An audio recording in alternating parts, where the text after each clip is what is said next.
Hello there, and welcome to episode 34 of Anime Banter Podcast with your hosts, Turtle, Sean, and Mike. You guys hear the hello there?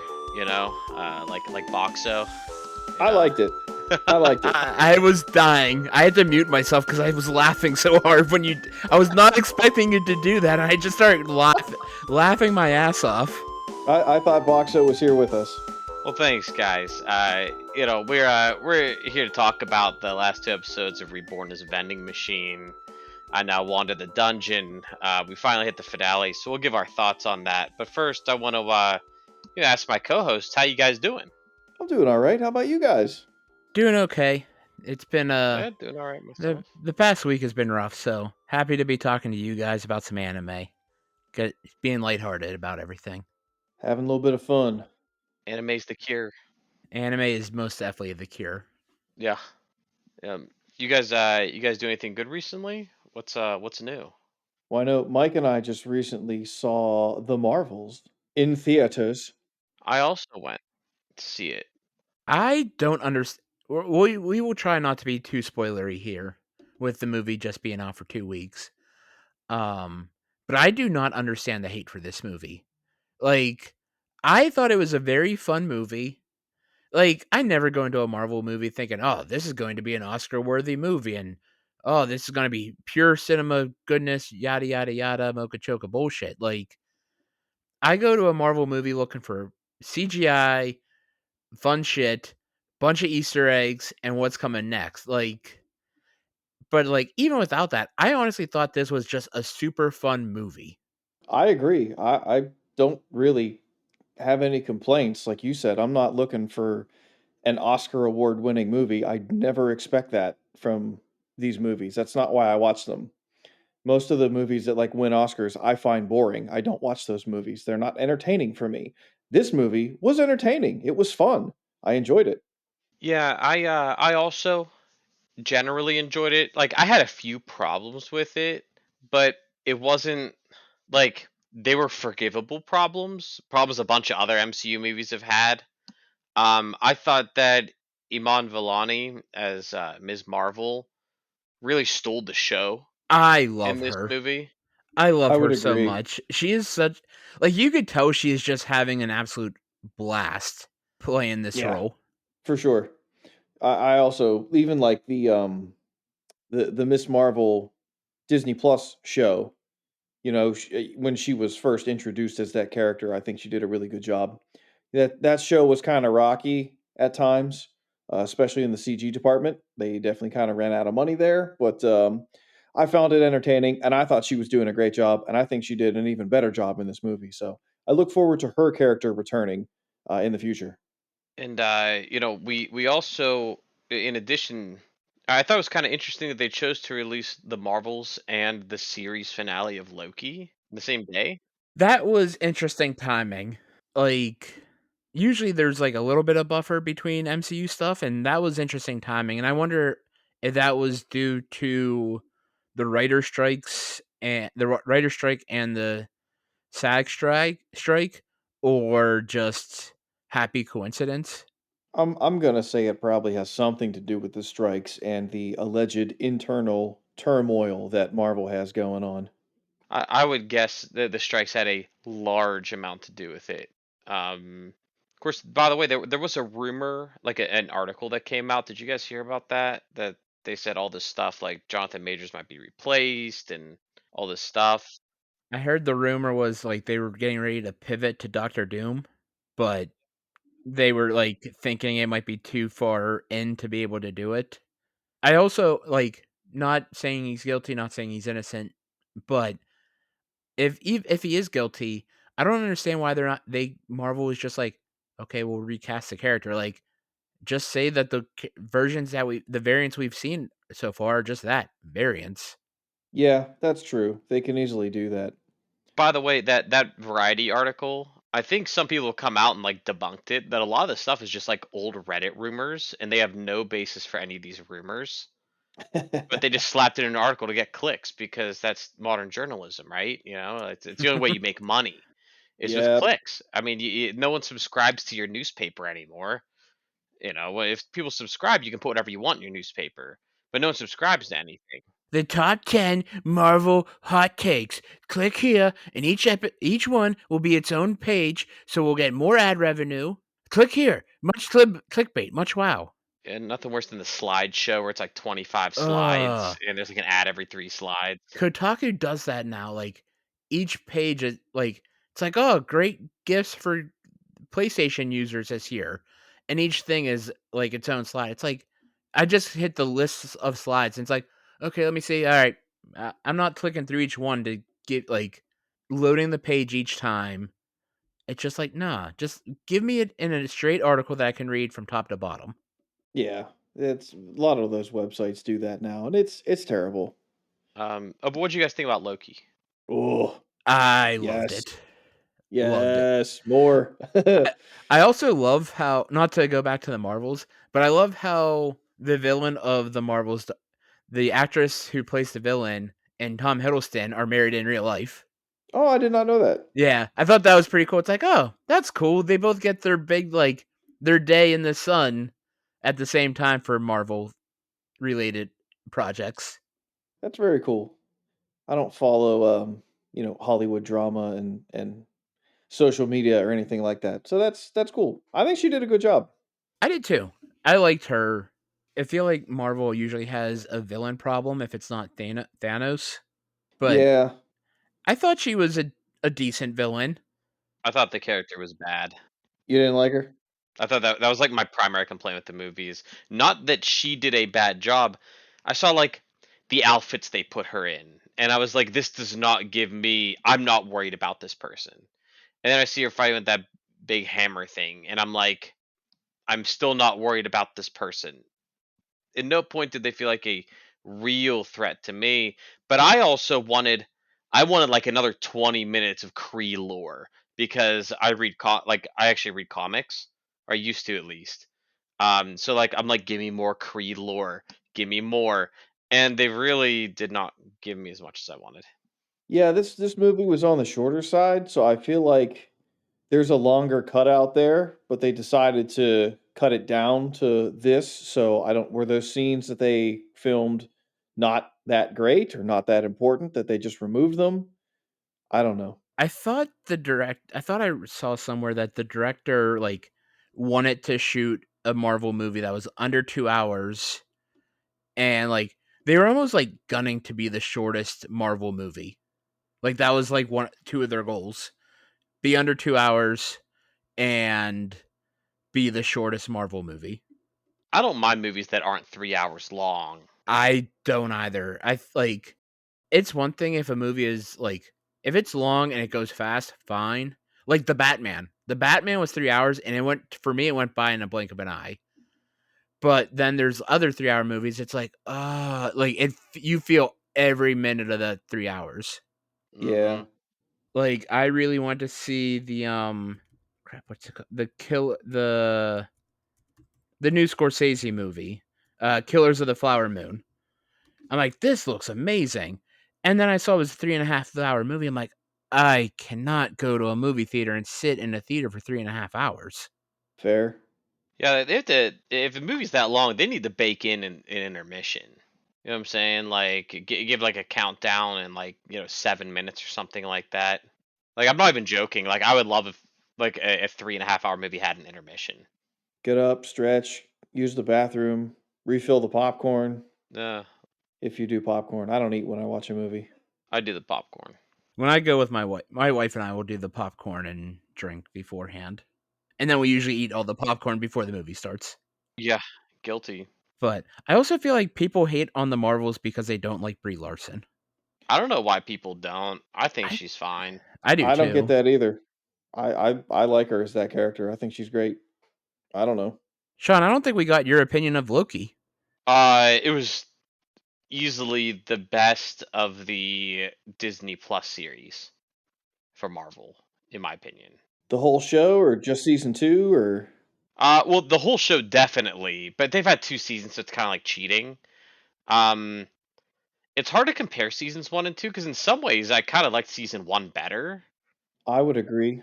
but like what we led up to in season 2 was like without season 1, you can't have season 2, right? Yes. So I feel like I have to evaluate the series as a whole as opposed to two separate seasons because it felt like one complete story. You know, sometimes seasons of a show like they tell one story in season 1 and one story in season 2, but this felt like one continuous story throughout all 12 episodes. So for me, Loki's easily the best uh, Marvel series. Not to downplay any of the other ones. I like most of the other ones. I did not like Secret Invasion.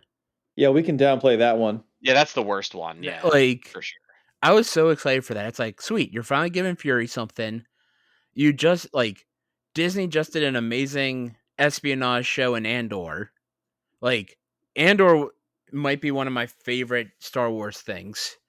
And then you have Secret Invasion. It's like, okay, it's not truly fair to like compare the two. It's like, okay, they're both espionage type shows, but like otherwise they're not really that similar. But it's like, man, you just came off such a high, and then you followed up with that. And it's like, ugh, I struggled to get through Secret Invasion. Yeah, I was not a fan of that one, and I don't know. I gotta say it's what the writing on that because like the actors that they have in there for the most part are like top notch actors, and they do a good job with what they have. But like the story was not good. Like not even close to being good. There were elements. There were some elements that were cool in there, but as a whole, it was tough to watch. I was always curious about their decision to kill. Spoilers, everyone. By the way, Uh oh, if here you we haven't watched go. Secret Invasion by now, it's your own fault. Um, I couldn't believe they killed Maria Hill in the first episode, and I wonder if it's Yeah. due to like an acting conflict and she just didn't want to do the role or something. If it wasn't that, I don't know what the heck they were thinking. Yeah, that made no sense. That kind of upset me. I was waiting for it to be like a scroll or something, and she's not dead. But yeah, that upset me. I didn't like that. I just didn't get it. Whatever though. I also don't like the ending. How we have like essentially a super scroll that has like Captain Marvel's power, Yeah. And like, This is uh, freaking well, everybody's power. everybody's power. I'm like, this is the most powerful being in the galaxy right now. Like on Earth, that's the most powerful being. That scroll. and and like, when are we gonna see that character again? Like, why could they not just have had that character show up in every MCU project now? It's like, okay, problem solved, problem solved, problem solved. I wonder if they're just gonna like kind of sweep that series under the rug and be like, well, that's actually not canon, or that's a variant universe. Because even like I don't know when this is supposed to take place, but like Nick Fury in Secret Invasion is a totally different Nick Fury that's in the Marvels. Secret Invasion ends with Nick Fury going back to space, and it's like Marvel's picks up, and it's like, okay, Nick Fury's in space. It's like, are we not like going to talk about anything from Secret Invasion? Like, oh hey, like still trying to find the scroll a home planet. Hey, like this was my scroll wife. Like nothing, just sweeping all that under the rug. Yeah, and he's, cracking jokes. He's the usual Nick Fury we've seen in every other project except Secret Invasion. So I'm like, are we just pretending that doesn't exist? Because I'm fine with that. They might. I mean, I still want to know where like White Vision is from That's WandaVision. You guys finished that? that's a Yeah, loose end they haven't touched yet. I feel Yeah, they like haven't touched White Vision. they've done a lot of like loose ends this phase. It's like every post credit scene, it's like, hey, here's a hint at a new character coming. Hey, here's a hint. It's like, okay, we got all these hints, but like we don't have any projects that are leading like introducing these characters that we're hinting at.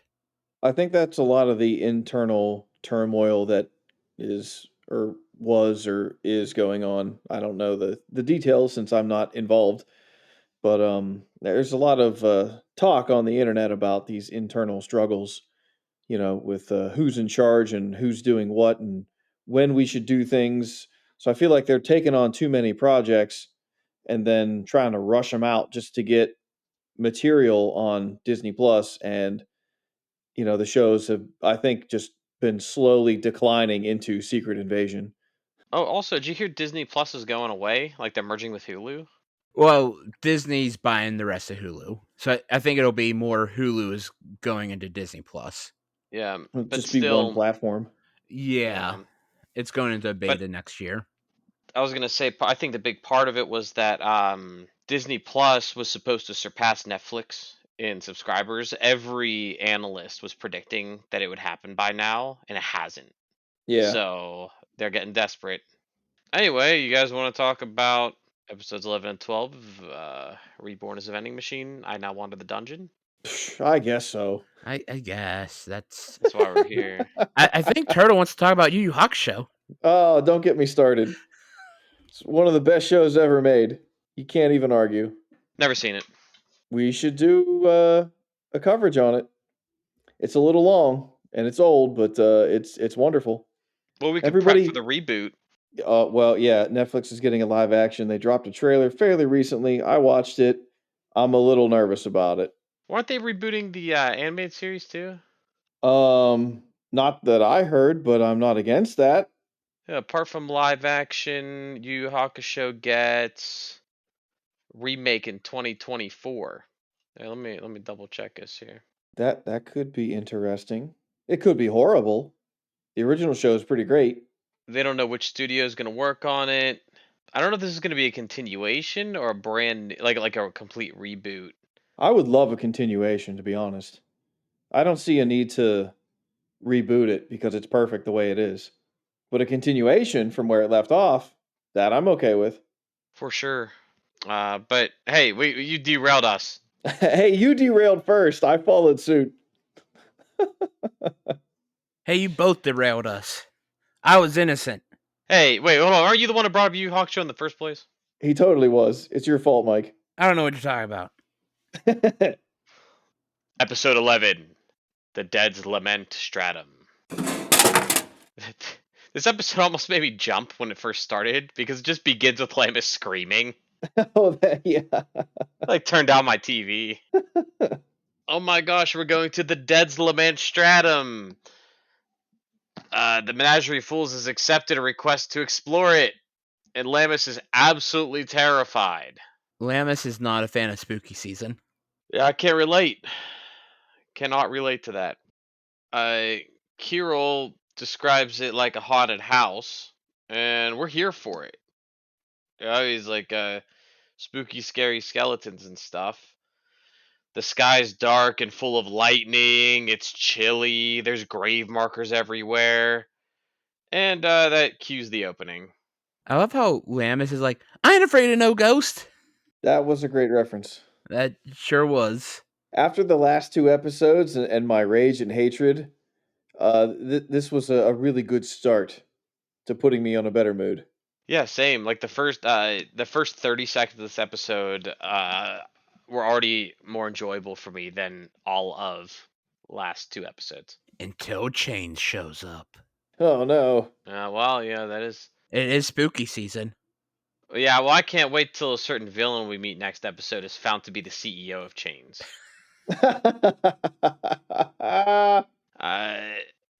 Let's see. Oh, so they ask Lamus, "Will you go with us?" She doesn't want to go because she's scared, and they said, "Well, if we can't bring Boxo, then it'll be hard to make a long campaign." And they kind of guilt her into sucking it up and going. So she's gonna go and conquer her fears.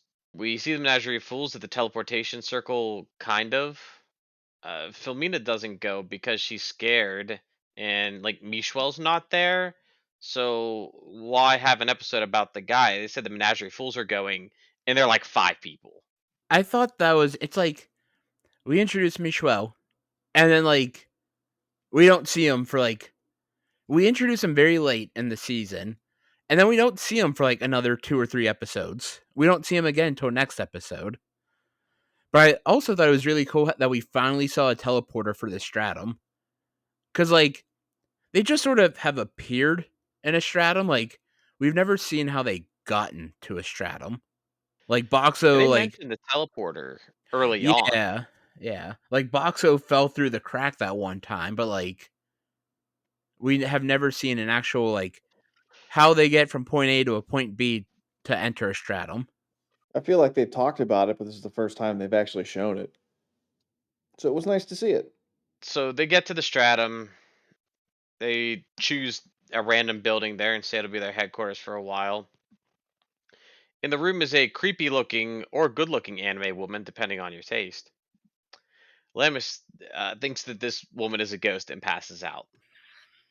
The woman is only referred to anyone as Madam. Someone says, Madam, can we use this? So I don't know if that's her name or just what they're calling her, but I don't think we got a name for this woman.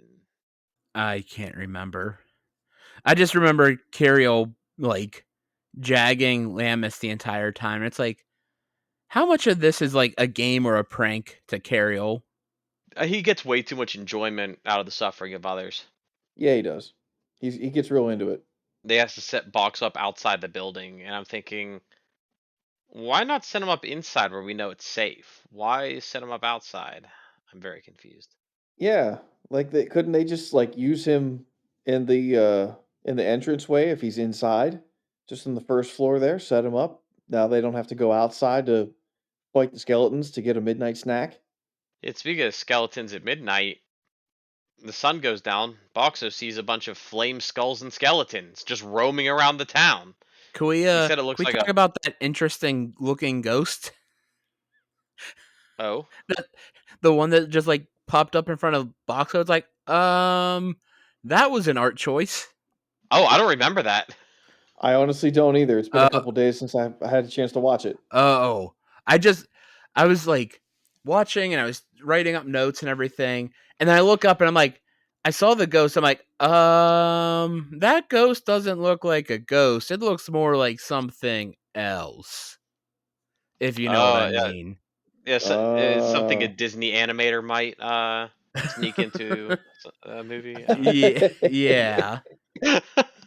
I see one of those. uh, all right. Boxer sees a bunch of flame skulls and skeletons, and he's ready for a fight, but they don't really attack him. And he says it kind of just looks like a haunted house in here. He said, "How do I ward them away?" So, he he starts shooting a bunch of salt out, and nothing happens. And then he transforms into like a god statue vending machine. He starts firing out like deities out of the slot. I don't know. I, I love how in the morning Hulami's like, where the hell did all this shit come from? Yeah, obviously none of it worked, right? No. Well, so not to go off on too much of a tangent, but Sean, I know you are a big ghost hunter, and that's something you and your wife do a lot. Have you tried any of these home remedies Well, when in you ghost your? hunt, you don't want to ward off the ghosts. You want to bring them to you. So the answer is no, he hasn't. But I do know someone who had someone come and like purify their home, and there was a lot of salt involved, and not god statues, but things like medals of Saint Benedict or Saint Francis. I gotta look this up. Is it Saint? That's fine. It doesn't matter. Some saint. One of those saints. Some holy individual. Yeah, I mean, I was raised Catholic, and so I should know some things, but I don't know as many things as I probably should. Did But then the again, did the wards work for this person? I actually they do believe so. Yeah. Good, good. Yeah, I kind of laughed when like Boxo spits out one, and he's like, "Oh, I must need more." And then they show in the morning there's like hundreds of them on the ground. I'm like, when do you stop? What made you just keep firing them off?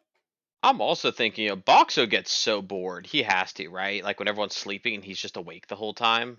Yeah, for sure. He probably thought this was kind of fun. Well, one didn't work. Well, two didn't work. Well, three didn't work, and he just keeps spitting them out all night. Yeah, and he's like, "Well, now 10 minutes have passed. What do I do now?" How many more can I spit out? Oh, by the way, I think I've been pronouncing it wrong. Thanks, Mike, for pronouncing it. I think it's carriol, right? Yeah, carriol, because I thought it sounded like the word carry all. So I was like, carry all. I'm like, okay.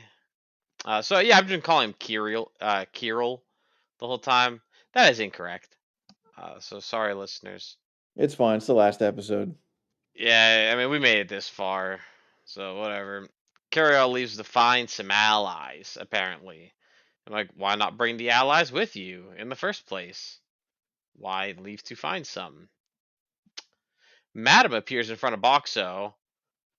I really like Madam's design, but did you notice the one strand of hair she is always chewing on? Yes, I did not. I did. It's kind of weird. I don't like it. I like everything about her design except for why they have her chewing on exactly one strand of hair. And it's unique. I don't think I've ever seen an anime character do that. And yeah, I don't really care for it. It's even in like the picture when we first are introduced to her design.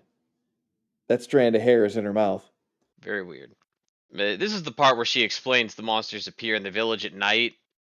And he's probably safe because this is kind of brutal. He has more in common with the dead than the living. Then I remember though, isn't Boxo actually dead? He actually died. He did die. Leaping off a cliff to save a vending machine. Ugh. No, let's not revisit it. Leave the past in the past. Lewis apologizes to Boxo and vents to him about how bad things are going. Humi tries to give her a pep talk and a crash course in helping her conquer her fear. Her first mission is to walk around the village in the daytime by herself. She's going to go to the general store and buy some potions. Which, based on what I saw about this town, I didn't realize there was a general store or anyone living here besides Madam. Yeah, it's like a ghost town, literally. Yep. And by the way, at the end of this segment, we don't actually see her buy the potions. So I still haven't seen another resident of this town out who isn't a skeleton. That's fair. But she's walking, and she was denied Boxo by Hulumi. She said, "You have to walk by yourself." A door creaks open on her walk, and she runs back and hugs Boxo and tries to hide.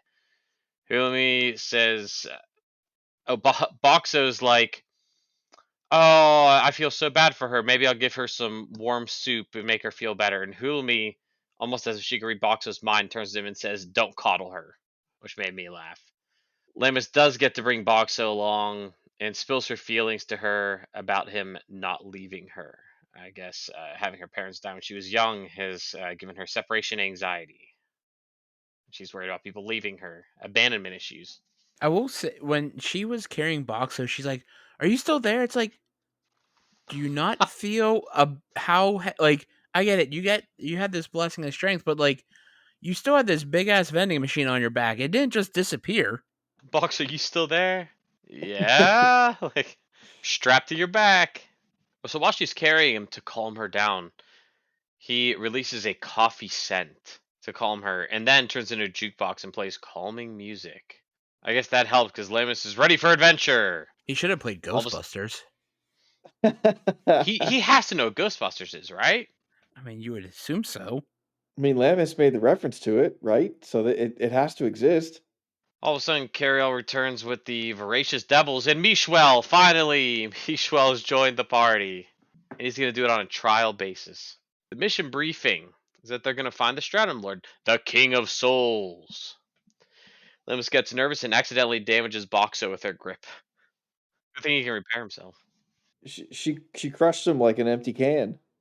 The transitions here are pretty crazy. I do like how some of the episodes, it feels like nothing's happening, and in some episodes, it feels like they're just bam, this scene's done, bam, this scene's done, bam, this scene's done. And this was one of those for me, where all of a sudden the Menagerie of Fools are in a cart looking for the Stratum Lord. I'm like, oh, okay, that was quick. The Voracious Devils explain they don't understand humans and grave markers, and they're like, why would you do that? It doesn't make any dang sense. And then one of the devils says, don't you know how humans do it? They do it just to do it, duh. And I'm like, yeah, I guess. I mean, it's actually not a bad explanation though. Why do we make grave markers? We just like to do it. I don't know. Animals don't understand human things. And all of a sudden, the gang is jumped by skeletons that they dispatch with incredible ease. I wish. I mean, I feel like we say it every episode that there's a fight, But I really wish we got more of the fight scenes, not just like the ah, on guard, dead. Yeah, I mean, I know that this isn't like an action show. However, when you have a show that's like based in a dungeon where the word dungeon is in the title of the show, you should have some action sequences. Like actually plan to animate action sequences. That's a complaint I have with this show. Oh, is it time for Turtles Anime Ranter? Anime Rant. No, that's all I gotta say. The rant happened last episode. If you skipped episodes, go back. I ranted there. I mean, you guys heard it from last time. It's better here than it was last week for sure. But like, yeah, they don't really have great action sequences. Yeah, all their budget for the fights went towards the food eating contest. Sorry. Went towards Curse you, chains. chains. Yep, chains. Back in town. We're back in town. The end of here are actually dead humans, we learn, and they look envious of living more than anything else. So, like, if you die in the stratum, I guess your skeleton just gets up and walks around town, like lingering around, Looking for the general store. looking for the general store, approaching the vending machine. Like this child zombie who approaches Boxo.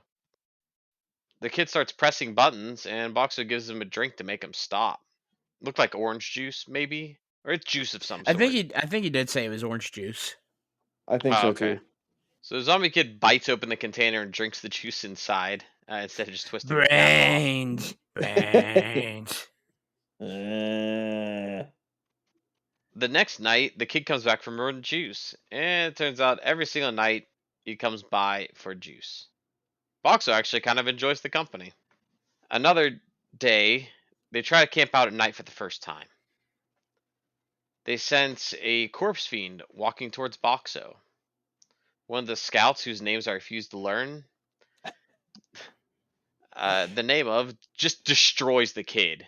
And it turns out it's that zombie kid who was just looking for Boxo. Scout number 1 spears him right in the chest and blows him up. I The felt kid super drops. bad about Go this ahead. scene. it was like unnecessarily morbid to even. Why would you even put this whole thing in here? You introduced the kid just to murder him. It's like, wow, he's already dead. Leave him alone. The show's not actually supposed to make you feel any sort of emotion, and I'm kind of mad that they made me feel an emotion. The kid drops an orange juice label and a copper coin. Turns out he just wanted some juice, and the scouts just blew him up. But how could they know? Kirill reveals that they were able to discern the location of the Stratum Lord. How? None of us know. They It was ran out of obvious. budget for that It was too. on the orange juice label. The kid wrote it down Drew for a them. map on the back. Yeah. You could even win a prize. They devise, of course, here we go again. The Menagerie of Fools leans completely on Boxo for everything. They would never have defeated anything if not for Boxo. They devised a plan to use Boxo and Lamus as a decoy, and of course they accept because they'll just do anything. They drink some sody pop to lift their spirits. Boxo wants there to be another toast after this mission. Is that a death flag? That's a death flag. I was gonna say, I'm like, when he's like, oh, I can't wait for us all to do this toast again. I'm like, oh, someone's totally dying. Like, what are the odds that they all live to actually have another toast? Yeah, well, we find out next episode, that's for sure. At the end of the credits preview for the next episode, I don't know if anyone stuck around till the end of the credits, but I did. They have a 2-second flash of the next episode, and they showed him as a defibrillator. And I was like, oh, someone is going to die, but they're definitely going to bring him back using Boxo. Wow, thanks for the spoiler, guys. Wow. I did not stick around for that, so I missed it. I skipped through the end credit song, but I somehow missed that little 2-second clip. Yeah, it happened right at the very end of the credits. So yeah, I was like, wow, big spoiler. That's fine. You know what? It's time for Mike's Beer of the Week. And now it is time for Mike's Beer of the Week.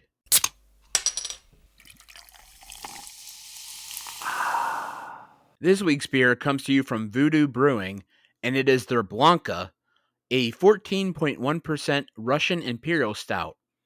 This beer was aged 29 months in E.H. Taylor bourbon barrels. I love bourbon-aged beers.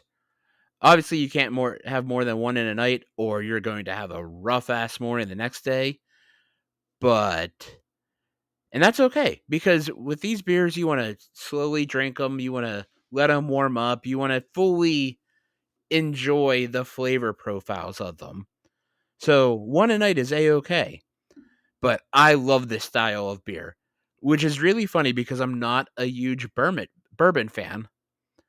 Like, I'll drink some bourbon every once in a while. My buddies and I will do a yearly bourbon night, and everyone will bring a bottle. Some people will bring like 3 or 4 bottles of bourbon, and like it's some high end stuff. And I'm like, I'll drink it. It's like, okay, that one tastes just the same as this like $40 bottle of bourbon. Like, it burns.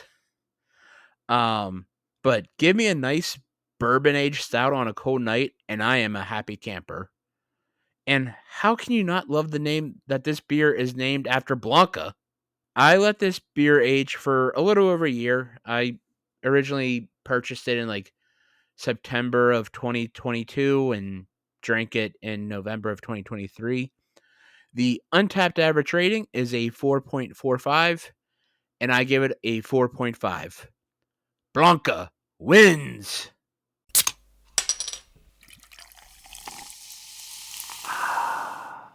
Episode 12. What can be done is a vending machine. Season finale, here we go. Woo! The tone is very serious. We're getting right down to business, and I love that.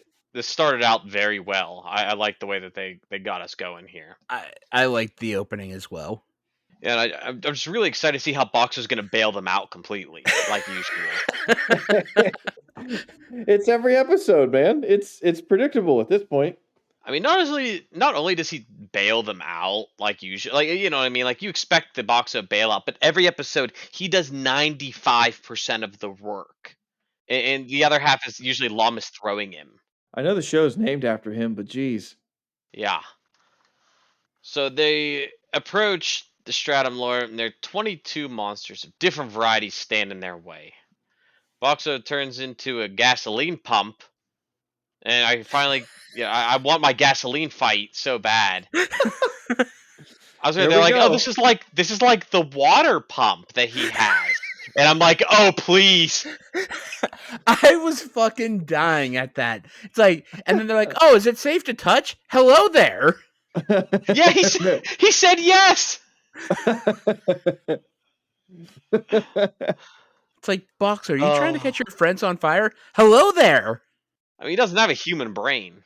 He almost killed all of them in the Skeleton episode. So yes, he has been trying to murder them. Yeah, for real.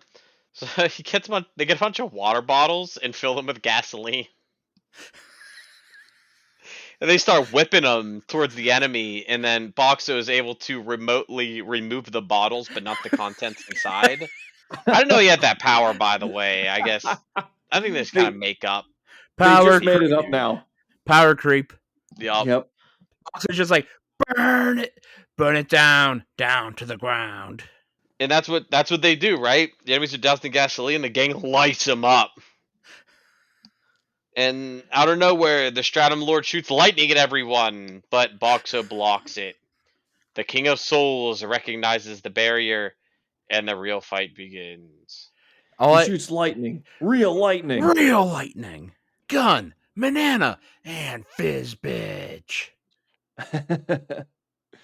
All I know is the music for the battle against the King of Souls was top notch. I was waiting for another John Philip Sousa track here. Or how about, we could have done some Overture of 1912 with the cannons. Where's the cannonball vending machine, huh? That's next episode, next season. The intercontinental ballistic missile. He's got to rank up again. Vending machine. Yeah. He just turns into a nuclear weapon dispenser. Yup. Boxo, is it safe to stand in this radiation? Hello there. What should I buy today? Let's see. There's a bottle of water, Odin, nuclear warhead. I'll take the water. Oh shoot, it's gasoline. Hello there. Is this safe to drink, Boxo? Hello there. Oh no. Was that when he starts dispensing bleach? That's right. Arrows are flying, the ground is shifting. Have these menagerie fools bit off a bit more than they can chew? The King of Souls is very frustrated with the barrier and throws everything he can at it. But Lemus is the one who shines here and fights against the wind attack. This guy just does a variety of attacks. He has a bunch of stones behind him that he kind of like draws the power from, it looks like, to launch his magic attacks. And like they could shoot the stones to just like shut off those abilities. And they do that a little later. They have Shui fire an arrow and stop one of his attacks before he can do it. He does one attack where he opens the earth. Lamus and Boxo fall into it. Boxo goes cardboard mode again.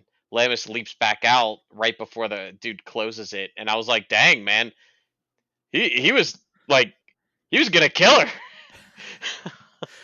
like for real." When all else fails, go cardboard mode.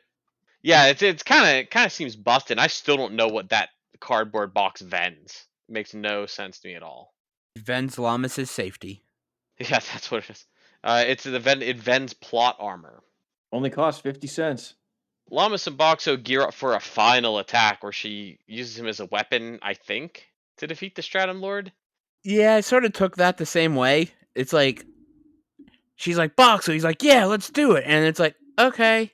Is this the scene where like she picks him up and like spins him around and hoists Boxo over her head and then just kicks him? Yes. What the hell was that? What was the whole animation with the Boxo thing if she was just going to kick him? Because it And looks what cool. value did Boxo add? I actually this was a scene that I actually rewound and I'm like, did I watch that correctly? Am I not paying attention? Like what? And I rewound it and yeah, she just kicks him.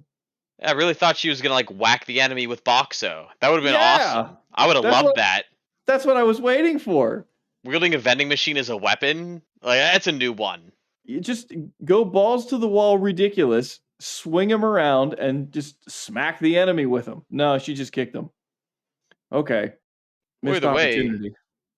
the team wins, or so we thought. Bum bum bum.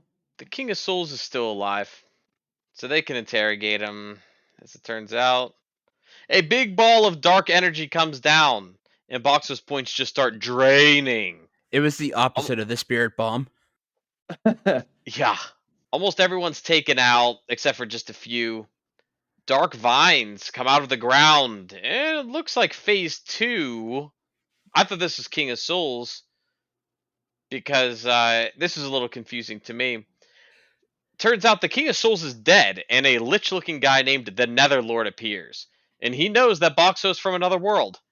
I just want to say that I thought the King of Souls morphed into this guy at first. I did too. I Like, also why want have us fight 2 skeletons in a row? that was odd.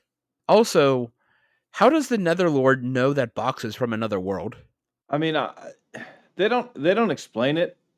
I'm gonna take a stab in the dark and say that like his name is the Netherlord, so maybe he can like see souls and he can see that Boxo has a soul and it's different from the souls from this world. That's probably more thought than was actually put into the show, but that's my headcanon. My headcanon is that he knows another person from another world. Ooh, that's interesting.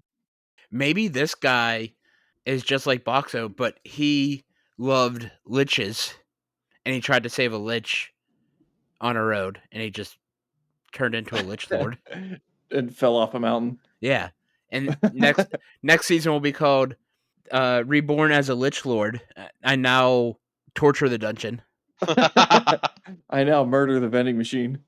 Was it just me, or did the Netherlord look like Ainzel Gone from Overlord?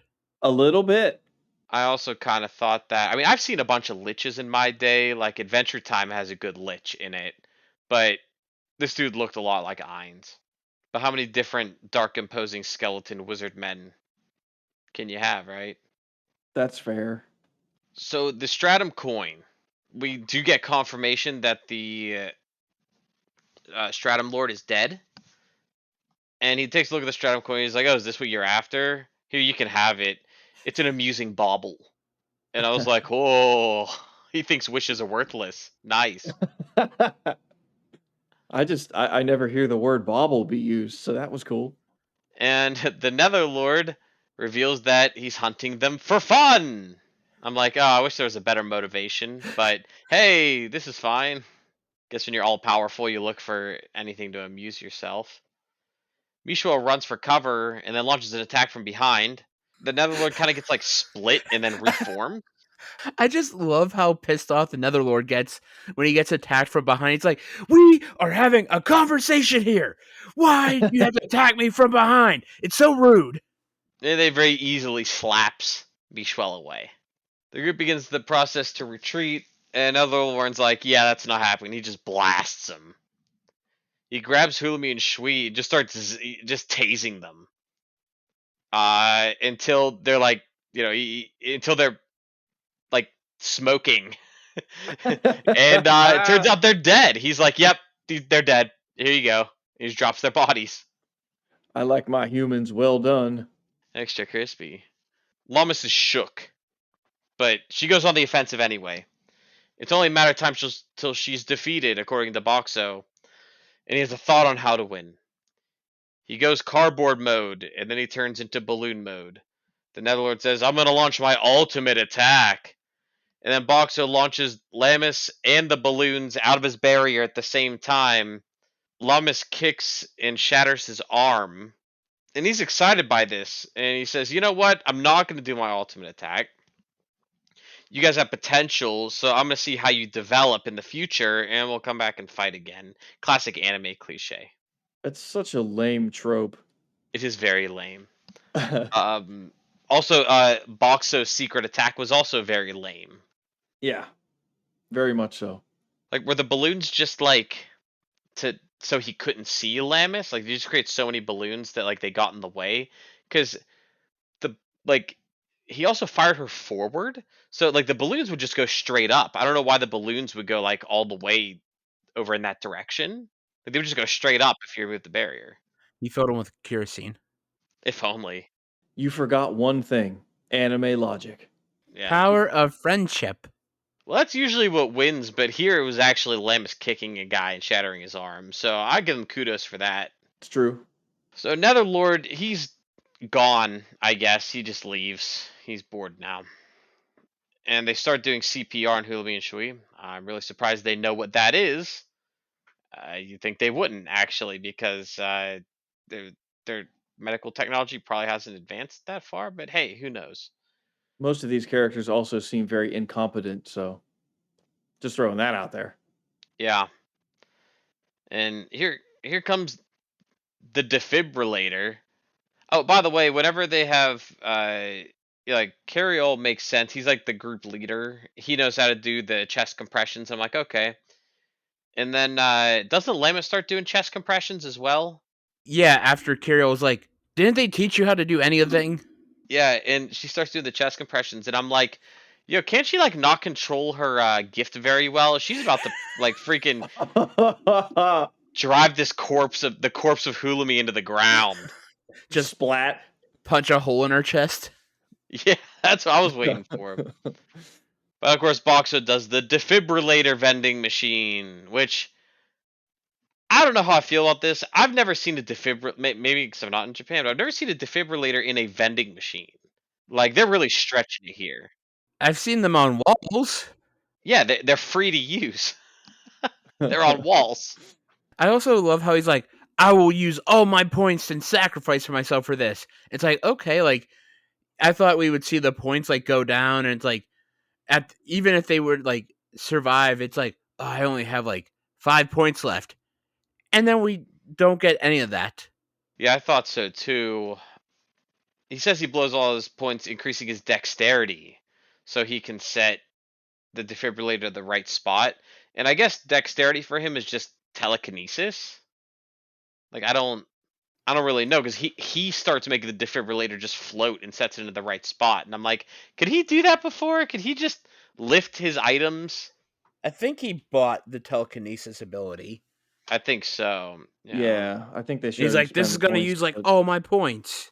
So on one hand, kudos to them for going realistic and showing that you have to use the defibrillator on skin. You can't just like put on someone's shirt and it's gonna work. But at the same time, they chose two female characters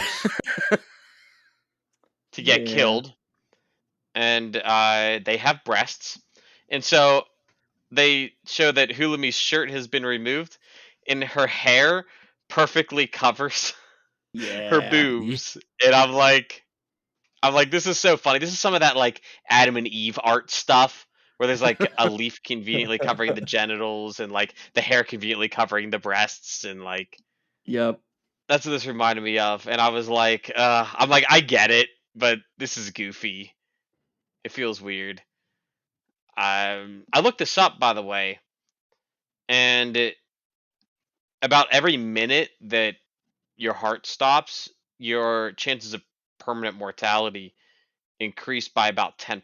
Oh So the wow. fact that they started compression so early and got the defibrillator out pretty early was actually fairly realistic because they acted very quickly, so they were able to save them both. And I thought that was pretty interesting with how quickly they acted. I wonder if the author or director did a little research on the timing with defibrillators because, um, yeah, like they moved quick. I am a little surprised that they didn't use this opportunity as a way for Lamas to like master her blessing. Like Boxo could have like, oh, I could only save one with a defibrillator, like, and then Lamas would have to like save the other. By punching a hole in their chest or what? I mean, she could throw a little extra pressure on. I don't know. It's anime. Break her ribs. Yeah, Yeah, live, I know damn what it. you mean though. Like, yeah, once again, Boxo's Deus Ex Machina, and I still think that there's no such thing as defibrillator vending machine. Yeah, yeah. This is definitely some random power that is needed for the situation and not a vending machine. Yeah. But anyway, yay, they live. Huzzah! Hooray! I guess they can have that toast after all. That we said was a death flag. It works for the plot. Now that their work here is done, we flash back to the Clearflow Lake Stratum town after recovery. Director Bear gives us the lowdown on the Netherlord. Apparently, there's some ancient texts that describe him. He's a general of the Demon Lord. Because, there's always a Demon Lord. Of course. Now we go to the wrap up portion. We're kind of hitting the wind down. The climax is over, and we're going to get a little bit of closure with the characters. Lemus is back in town, and the people at the inn that she lives at are so happy to see her. The Netherlord fight story becomes a legend, and the townspeople surround Boxo and shower him with praise. I do kind of like how I guess everyone knows he can understand what they say, but it's kind of hard for him to show his happiness to them. I guess. Uh, I don't know. Sworry, of course, is in the crowd. We all love Uh, Sworry. Just kidding. Nobody cared. Either the viewers. they really had to bring her back for this. Good question. I mean, nobody cared that she was there. Like either the viewer or the townspeople. They were just like, I don't get it. They actually said that after she left. They're like, I don't get it. And I was like, yeah, me neither. I mean, the only thing missing, the only other character that would have showed up that I would have like grown more for would have been Chains. Yeah, there was time for one last chains set of shenanigans here.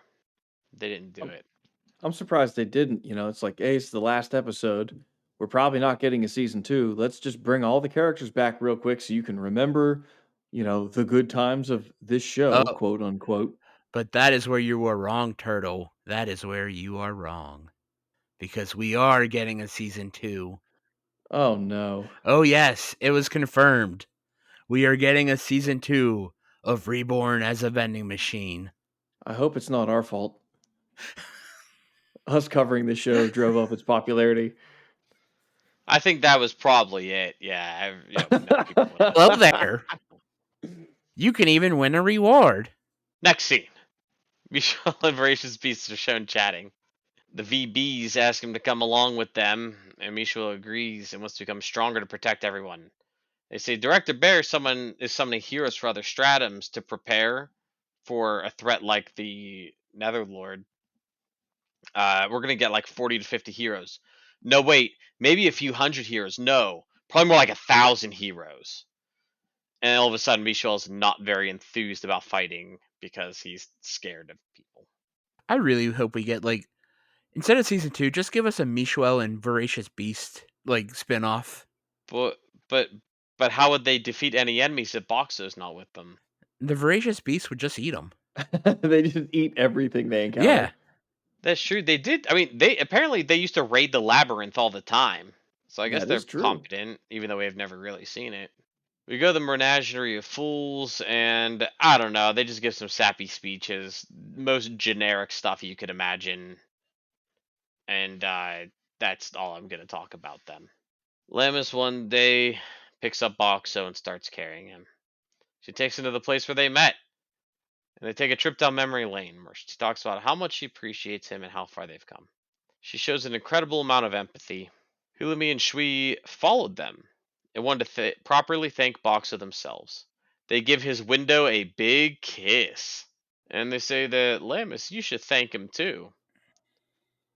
She chickens out until her friends push her so her face falls right into Boxo, and she also gives him a smooch. This vending machine gets more action than any other harem protagonist I've ever seen. I was really bummed at this. Like, really, we had to end with this, like the horny. Because, like, he's like, it's finally happening. Ah! It's like, really? That's how it ends season 1? It's a harem anime. It wasn't bad. I don't know. He was excited for the intimacy because he doesn't get any. So I get it. I wasn't that mad about the ending myself, but I totally get why you might be like, really?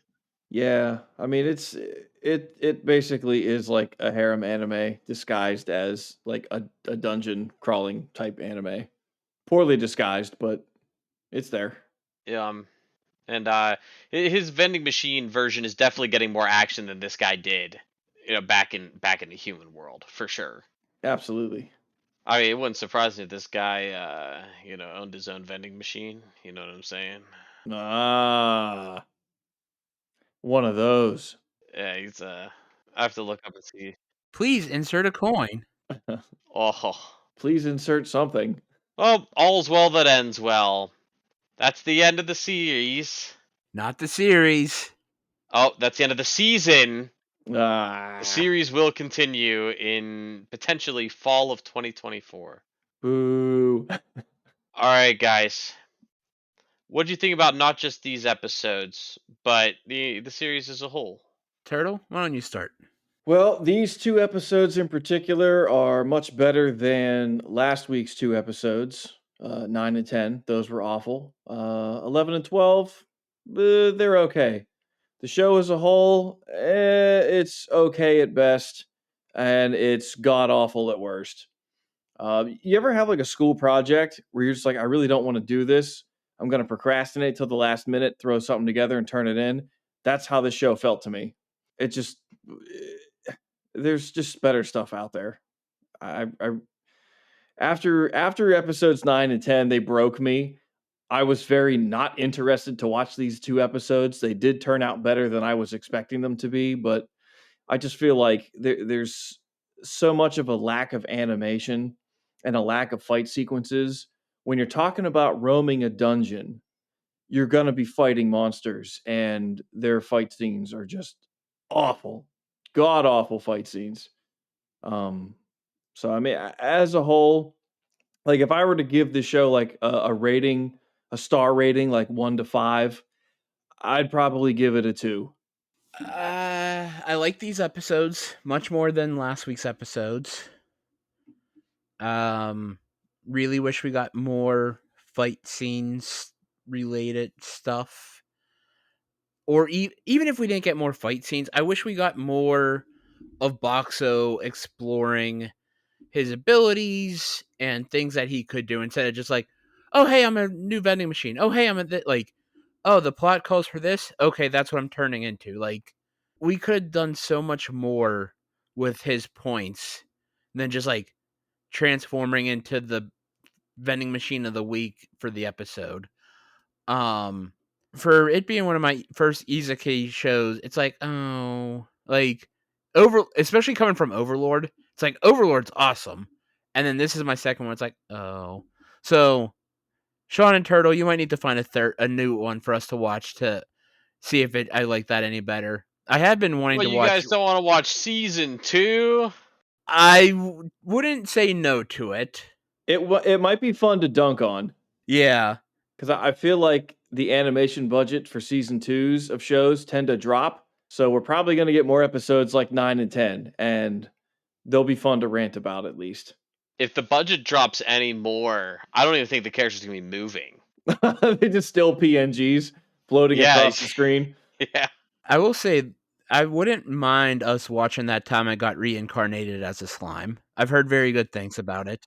That show is amazing. That show Yeah. is amazing. I'm I've fully watched it caught up. several times. I will watch it again. It is Let's very do good. it. Let's do it. Sean, what did you think of the episodes and the season? Yeah, these episodes were, are arguably the best 2 that we've seen so far. And as a finale, this actually worked better than a lot of anime I've seen because we got like a nice wrap up kind of. And if we had gotten no more, like it would have been like a somewhat satisfying ending. So I didn't hate that, but yeah, the show definitely was lacking in a lot of areas. I think Turtle put it best. There's just better stuff out there.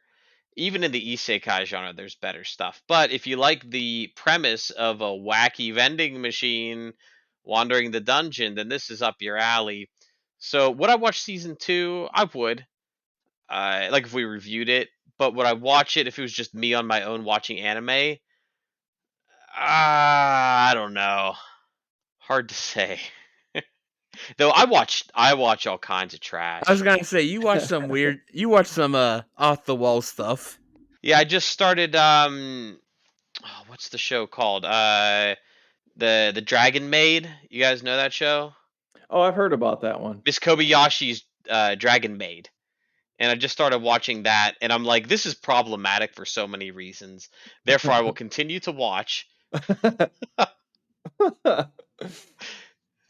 No, it's I guess that one's just like a comedy. So like it's goofy. So like I think the comedy's fun.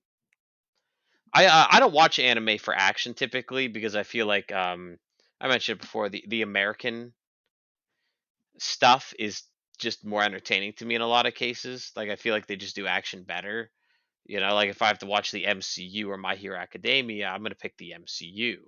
Like of like what I have to pick, right? So I watch so much American stuff for action, and I choose to watch anime for comedy mostly, and I like the romance genre as well. So slice of life rom coms are my number one genre, and we will not be watching one of those next. But we'll get to that later. All right, now it is time for the waifu of the week.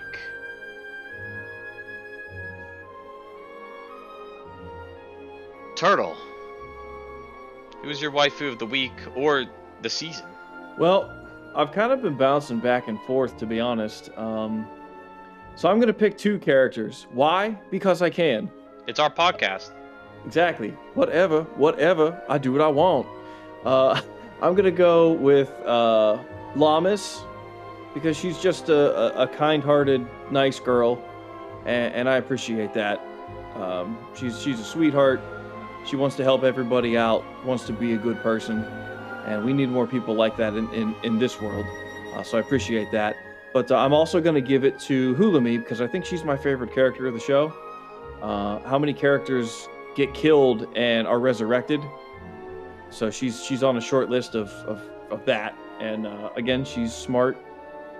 She is, fun. She's fun to see on the screen. She likes to tease everybody, and she's super intelligent, so she helps out that way. So I'm gonna give it to Lamas and Hulami for a tag team here. Mike, Boxo. for the week. It's Yeah. Boxo. I mean, for the week, for the season, for season 2, for season 3, it's Boxo. I mean, whenever he just transforms into whatever vending machine, and I use vending machine in air quotes, is necessary for the situation, it's hard not to pick him. Yeah, I mean, like you said, vending machine is a very loose term in this.